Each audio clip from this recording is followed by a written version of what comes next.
I'm guessing you might have taken a personality test or two. Through work, curiosity, part of a program when you were in school, whether it's the Myers-Briggs, the Enneagram, DISC, or one of the various others.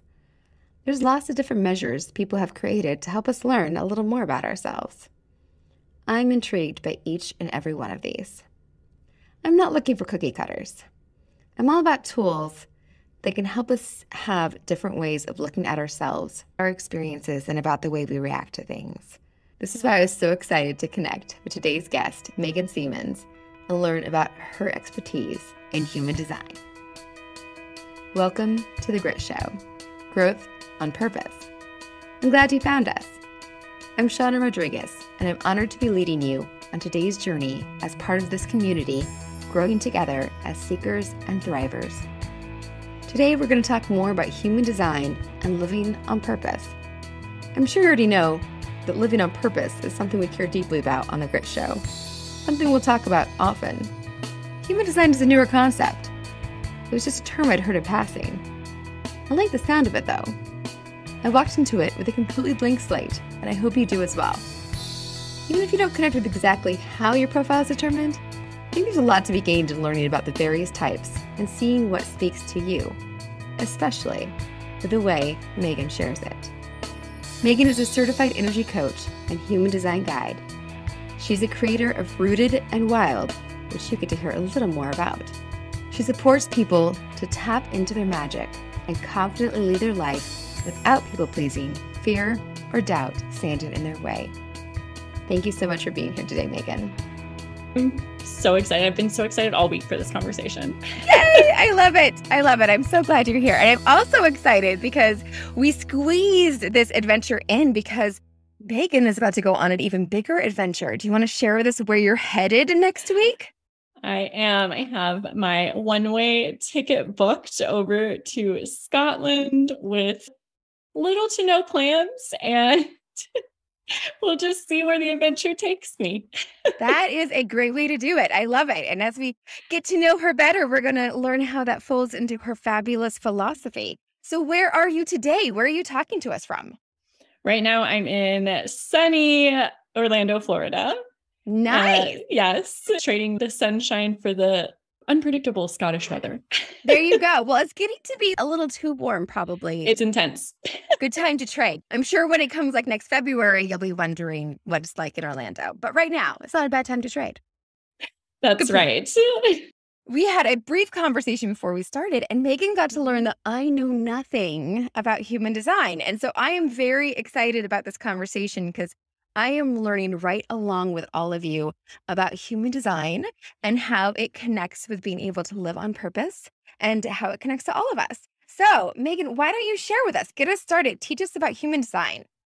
I love it. So human design is literally the study of differentiation. So how all human beings are different. So there's actually 2 billion different configurations of a human design chart, right? Wow. I know. Yes, that's a lot. That's definitely different than the personality charts. Yes. I've yet to see 2 charts that are the same, and I kind of love it. That's what made me fall in love with human design, because it really has this way of bringing your unique contrasts in, where I was taking all these personality tests and I would say I was an introvert on like Myers-Briggs, but then my astrology is Leo. And so I'm like, how do I put those together? Like, how am I this bold Leo, but also this introvert? And every time I took the Enneagram, I tested as something different. And so I was so confused. Yes. And human design really brings these contrasts in, and it shows me how all of those results and the personality tests and different modalities, they're correct for me. Human design just brought in those contrasts and showed me how they can all weave together. And so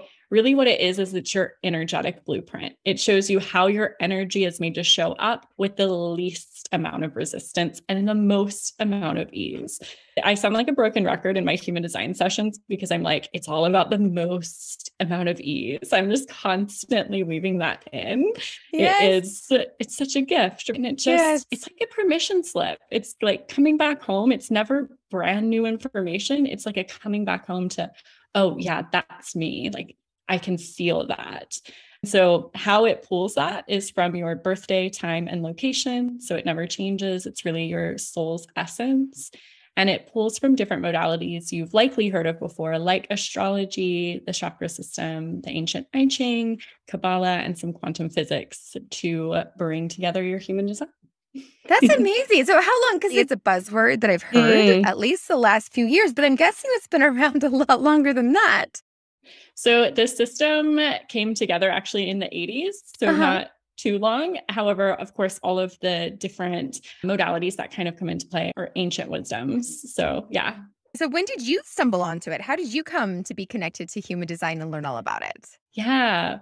So I kind of, the first time I found human design, I was like, nah, that's not for me. Like a little too, huh? Exactly what I felt. I was like, my birthday, like you can't tell me anything about me by just my birthday. And I kind of like fought it for a bit. Yes. Well, and the location, because I'm like, so if my mom would have been traveling when I was born, I'd be a different person. Tell me more. Yes. All the birthday, time, location, it all can shift what shows up in your design, especially in those kind of smaller layers. There's kind of the main layer you'll usually hear about in your human design is your human design type. And that's definitely something we can talk about today. And there's so many small layers underneath that. If you're born at a different location, if you're born in a different hour, it's all about how the energy was moving through the universe at that time in that location. Yeah. It's a little mystical. It's a little wild. And the more I sit with people, have those moments of like, oh, yes, that's me. The more I'm like, okay, it doesn't have to fully make sense. It just feels, is. Yes, exactly. So I fought it for a while, and a lot of clients kept asking me, do you know about this human design thing? Have you heard of this human design thing? Can you tell me about it? And so the more and more nudges I got, the more I was like, okay, let me look into it. If you insist, I'll learn about this. And I love it because she both talked about how wild it is, but it's also rooted in science. And later on, we're going to learn that she has a program that's rooted in wild that totally connects that. She's even better than she realizes. It all comes together.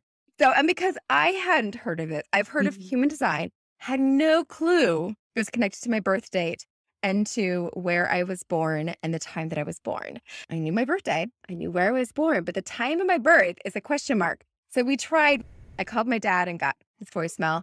And my partner actually sent me a note that he did not successfully find my birth certificate, but he's an angel because he went looking for it. And my desk is a scary place, so he did not find it successfully. But we tried to do that. I'm now intrigued, so I'm going to have to definitely find out for sure from Megan what mine is, because I'm intrigued by this now too. I want to find how it all fits together. So with your clients, is that usually your first step is to get that information and start from there in your conversations with them? It is. Yes. I love tapping into a client's human design. That's always going to be the first session we have, the first thing we dive into, because then we can weave it through our entire coaching series. And like I was saying at the beginning, if a client's asking me, can I do this? Or can I be this? Or can I try this strategy? My answer is always going to be yes. Now let's find the most life-affirming, most easeful pathway for you to do so. Let's find how your energy wants to move with that idea. Amazing. You haven't heard all this stuff, the background for this podcast, but that's kind of the point, is helping people find how to move with ease. I love that you use that, because that was a word I was using before. Because again, we want to thrive. But part of this is about the people. We've had our challenges. We've exercised our muscles. We've shown we can get through the things. Yeah. We want to get to a place where we can stop pushing so hard and trying so hard and being up against things, and to kind of just move with things and have things fall into place a little bit more. And this is about finding the path that is the right path, that things are in alignment and you're able to flow with ease into what you're doing and what your goals are. So that's really what this helps guide. Yeah, absolutely. It is truly magical to witness someone drop away from that conditioning, how they've been living through someone else's energy or through someone else's story, and really fully embody their design. It's such a gift. And one of the biggest things that drew me into this system when I finally was like, okay, I'll look. Yes. So everybody listening right now, I'm sure somebody is like, somebody else's story. Yeah. Living someone else's story. I can totally identify with that. Yeah. In fact, I can hear that voice in my head right now of whose story I'm living that I didn't even realize I was living, because I'm so busy doing it. I don't even realize where it's coming from sometimes. That's Mhm. amazing. So for you in your own life, do you have some examples of what blocks you being able to shift and move because you've been living in your design and better understand that? Yeah, absolutely. So I can share a little bit about the 5 types in human design, which is that first layer. And that was really one of the first things that supported me to shift out of some of those stories and to get in alignment with my energy. So I found out I was a projector in human design. Hmm. And projectors are really known for being these guides with like this bird's eye view perspective and really here to offer that wisdom out into the world. And they're also not here to do all the doing. So projectors are Mm. here to do their work in this block that feels really good for them and then take rest, have spaciousness. For a projector, they're not meant to like go, go, go, go, go, go, go, go, go all the time. And for me, coming home to that knowing of how I was trying to go, go, go, go, go, go, go, keep up in my business, like keep trying all the new strategies and bouncing around to all these different things. And like, oh, that strategy worked for this person. So I'm going to try it too. And I have to go faster and hustle harder. And when I could finally let go of that and see how spaciousness actually was my going fast, how spaciousness actually Ah. created a fast pace for me, it really opened my eyes up to like a new way of expressing myself, particularly in my business, but it's definitely showed up in other ways too. Oh, that's exciting. So do you want to talk more about the other four? Yeah. So we have our projectors, like I just shared, guide, bird's eye view. They're called non-energy types. Don't love that language because a lot of people are often like, when they find out I'm a projector, they're like, you have so much energy. And it's not so much about having no energy. It's just about How knowing you how to, use it. Yes. yeah, and knowing where it's coming from in particular, because Mm. projectors can really get energized from other people, places, spaces, opportunities. And so Ooh, noticing when you're operating from like your aligned state versus like, oh, I'm just trying to operate like someone else. So then we nice. have our generators. Generators are really here to find the work they love doing and fully love doing it. There is nothing like a generator who's fully lit up. And when a generator is fully lit up and satisfied with what they're doing, it gives energy to other people around them. And it also makes them super magnetic.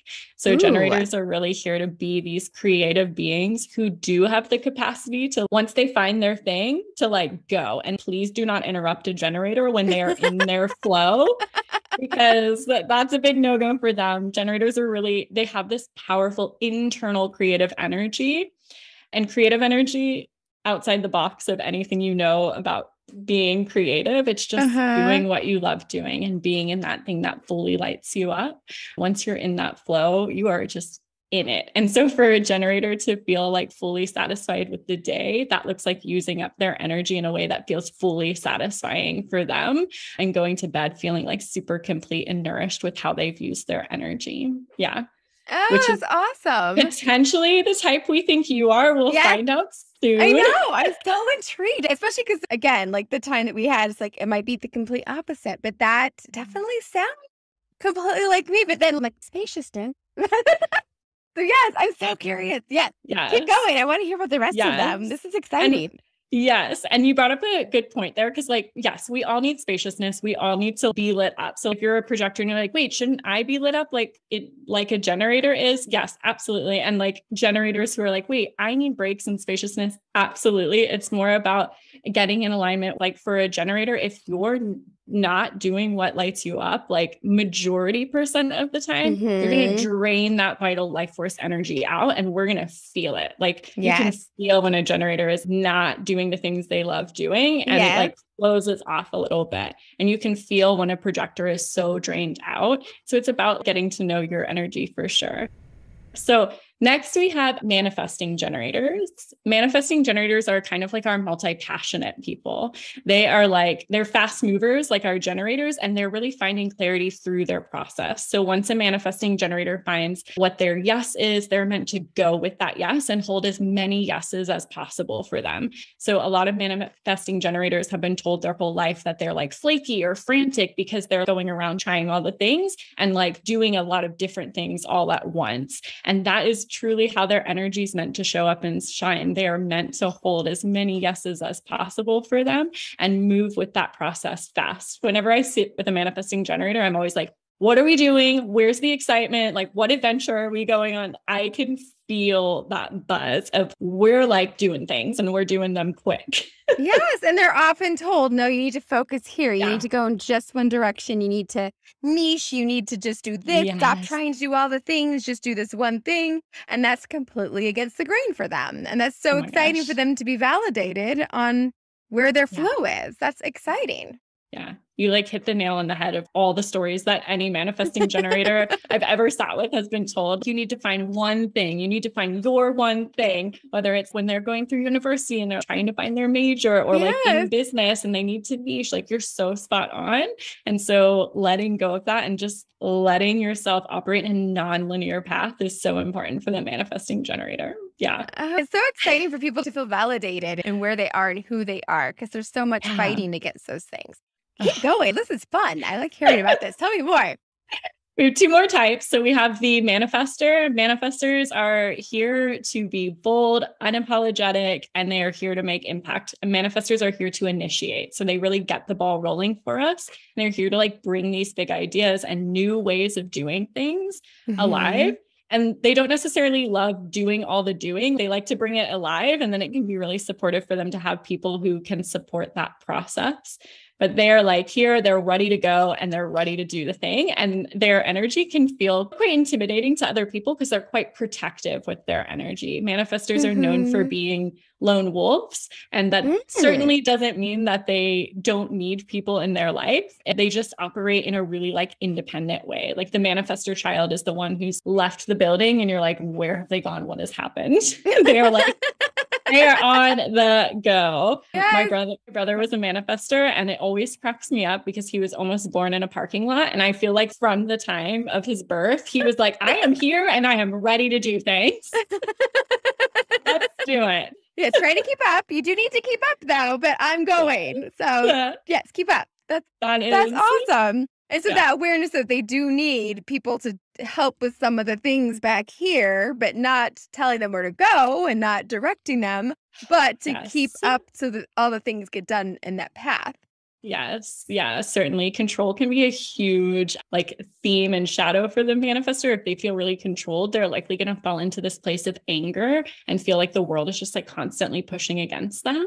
And another really important thing for a manifestor is to inform as they're going so that they can create some of that peace in their spaces and environments and opportunities that they're creating so that we're all not just like, where did they just go? Like, what just happened? Like, we're in the know. Oh my gosh, I think I'm not going to start saying who I think I know is like that, but I think that I might know somebody who's like that. So yes. Okay, give us the fifth type.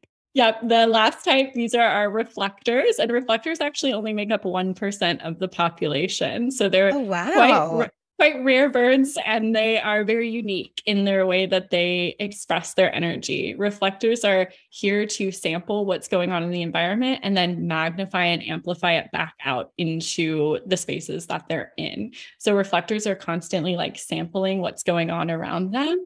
And then they're showing us from that place, like what's happening. So reflectors can make really powerful and potent leaders simply by just being in their energy. You can see what's going on in the space, like what's happening in the environment that you're in.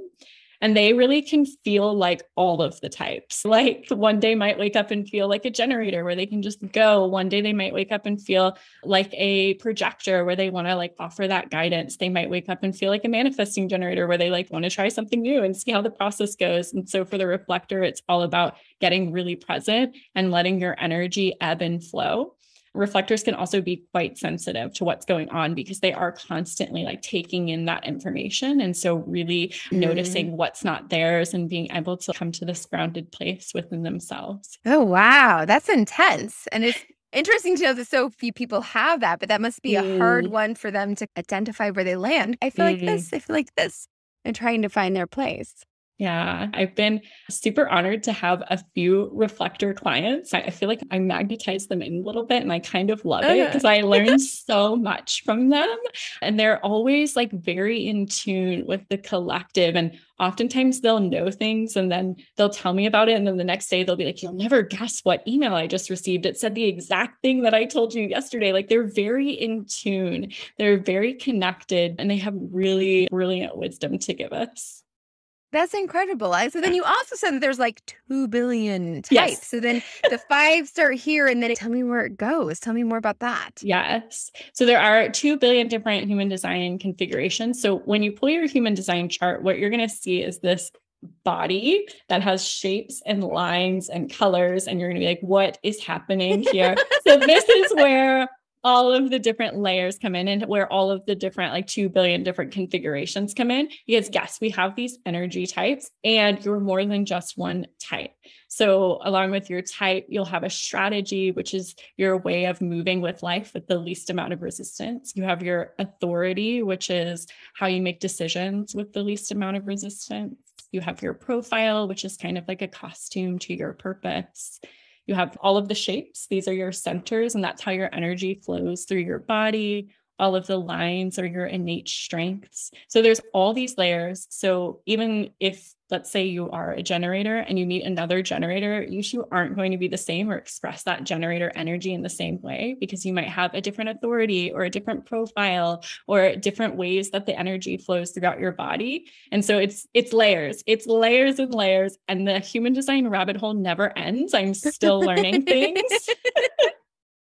So there's just layers of information and contrast that goes into it all. And, my biggest tip is, if you're stepping into human design, is like start one layer at a time, like really get to know your type, and then go into the next layer and see how that lands and feels with you, and really integrate it into your life as you go.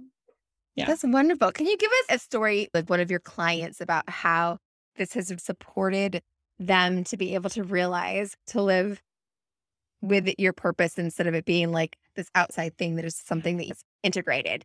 Yeah. So can you talk more about how your clients are able to use this knowledge and information in their work with you to be able to do that?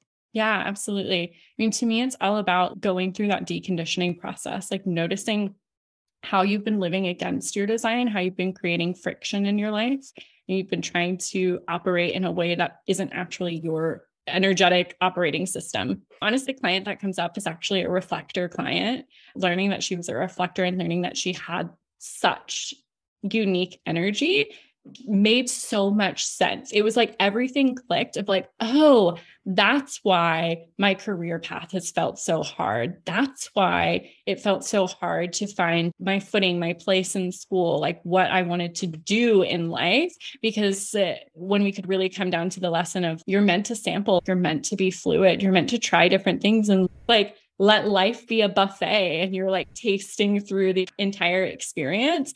And so giving herself permission to let go of being the one thing, and like being so masterful at the one thing, and giving herself permission to be fluid in what she was doing, to experiment with different careers and like see like, okay, let me try this out, see how it feels. Okay, that doesn't actually feel so good. Okay, let me try this, and letting that be okay, and not making that mean that she was quitting or that she hadn't come to completion, was such a gift to witness, and just such a good expression of what it means to come home. She always wanted to do that. It was letting go of those stories around what it means if you give up on a career, what it means to close a chapter, and let herself just be in that space of like, I just want to be present and sample along the way. Yes. Get rid of the voices and start letting yourself start with a fresh slate.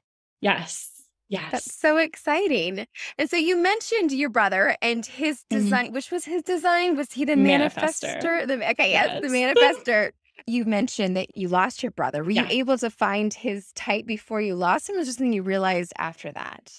It was after, and it was actually one of the things that really drew me into human design. Like I felt the nudge. The nudge was, okay, I'm going to look at it. I'm going to look at my own type. Like, great. Okay. Yeah. I'm starting to see these things within me. Things started to click within my own design. And then one day I texted my mom and I was like, hey, what's Kirk's birthday, time, and location? She sent it over to me, and I pulled his chart, and it was like seeing all of the gifts that he left us with. And like this knowing of, oh, he lived his purpose, like every ounce, and seeing it there, like seeing from him being a manifestor and like just doing the things. Like he did things like he randomly moved off to Spain, and he was working at this coffee shop one time and just decided, I'm going to close early and just paint the walls for them. He was always just like doing these things. So like everything from that.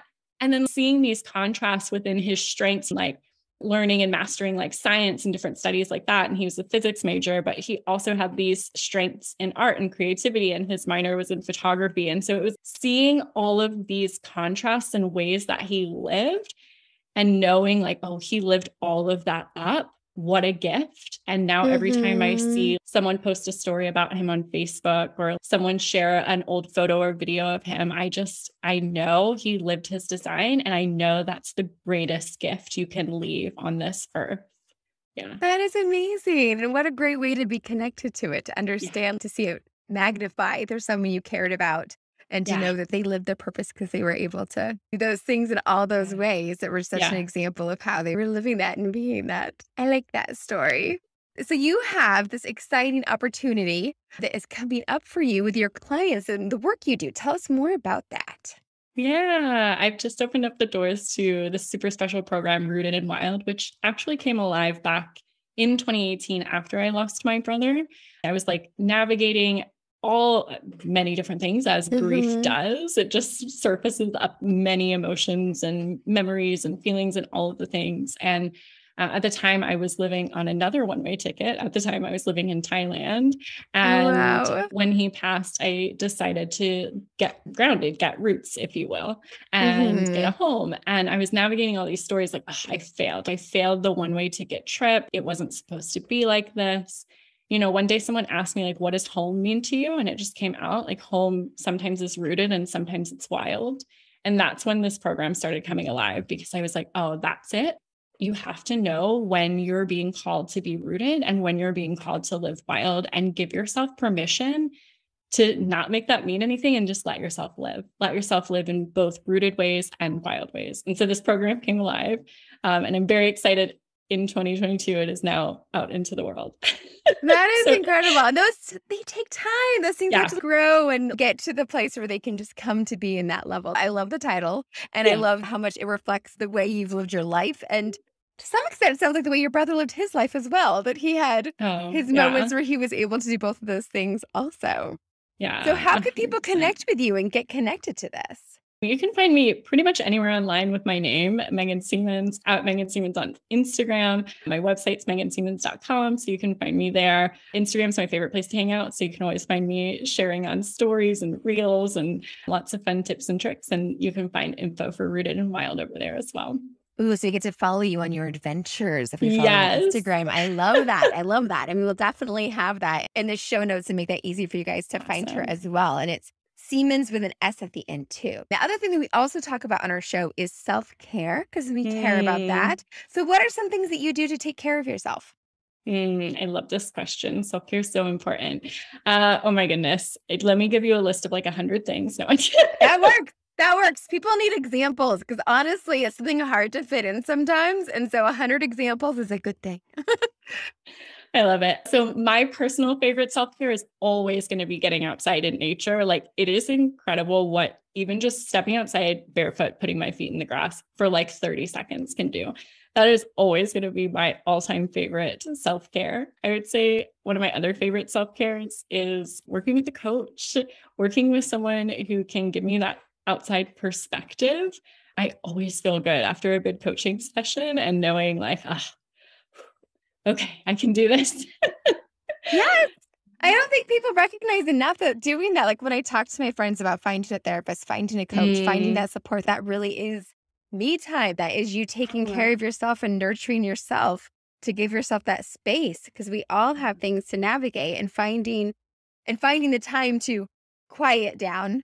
If you have the discipline to do that on your own, that is amazing. But if you have that dedicated time each week or once a month or whenever you have that space to sit with somebody and do that reflection and do that adjusting your compass and having that focus and diving deep, that's an amazing thing to be able to make time for. So that's incredible. That's a great one.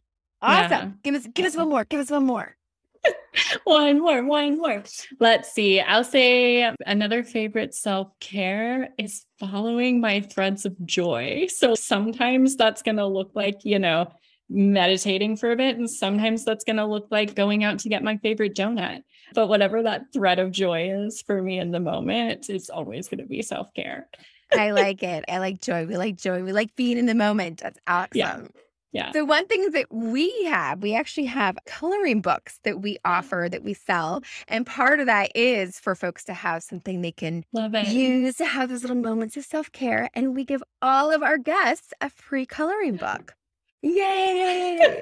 So since you're traveling internationally, we're going to send you the PDF copy. Love it. And then when you get back stateside, you can always think, Shauna, send me the physical copy, and I sure will. So But exciting. would you like the Vintage Mermaid and Magnificent Ocean, or that you got this with funny inspirational quotes? I'm going to take Vintage Mermaid. Awesome. Well, I am definitely making note of that. And we will send that to you, and you'll have to let us know what you think about that. This is so fun. I've never received a gift on a podcast, and I feel like I just want to like cue confetti. I still remember, like, when I lived in Boston, I used to do workshops for families and for teachers and for different things. And the first time I did one, and they gave me a gift card to Barnes & Noble. It might have been for $10. But the first time they gave me a little thank you like that, I was over the moon. I know they paid my agency. That was my job, right? And I got paid to go to these things. But the first time I got a little thank you, it was like, oh, thank yous So are the good. best. I love thank yous. And you're not getting paid to be here, so you should at least get a thank you, right? Oh my goodness. Yeah, this is so exciting. I literally feel like everyone go celebrate someone today, because it is the best feeling. Best feeling. We'll take it. We'll take it. And the big thing we like to do for all of our audience too is to give them something actionable that they can walk away with. And so, is there a way that people can find out what their human design is? Is there some little piece of information they can take away from today that they can go implement tomorrow or this afternoon into their lives? Tell us. Yeah, absolutely. So you can get your human design online for free. You Nice. can literally just look up human design chart, and you'll find several different places. You can input your birthday, time, and location, and you'll see your energy type, like the 5 types we talked about today. You'll see that in writing, so you won't have to like decipher anything or anything like that. So you can pull that and start to integrate some of the things you heard in this episode today. And also, I would encourage you to journal around what in your life feels like friction and what feels like fun. So you're starting to kind of take that inventory of, where am I using my energy in the most aligned way, and where am I maybe perhaps draining it out? Ooh, I love that. All right. So journaling, finding friction, finding fun, getting a little more of Yes. that alignment. And then it is that simple that once you know the words human design, you can just Google and go find your human design type. You do need to know Yes. your birth time. Yes. So strangely, if you're like me and you don't know that, and I don't have a mom to easily ask, she's no longer with us. So hopefully you have someone you can ask who knows easily. I'm going to be impressed if my dad knows. I think even once I find it on my birth certificate, I'm still going to be like, Dad, do you know what time I was born? He has 4 kids. So I'm really going to be surprised if he even knows if it's morning or night. Yeah. Yeah. But Yeah. he probably does. And then I'll look silly because I was surprised. And may I offer one more tip for your audience if they don't know the Yes. time of birth? Okay, Yes, cool. yes. So if you don't know your time of birth and you're like, I can't find it, like, of course, yeah, look, see if you can get your birth certificate. There are public records, like if you call your hospital you were born at, so you absolutely can do that. You can also just sit with someone who knows human design, and you can input different times of the day and see what lands with you. Because at the end of the day, human design is coming back home to you, and you're going to know your way. So I will not be surprised if you were spot on and knew exactly what your type was.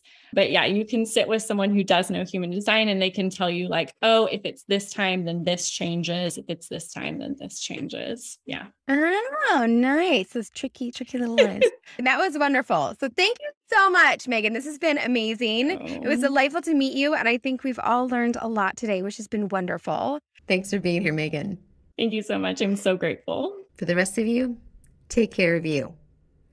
You're the only one of you that this world has got, and that means something.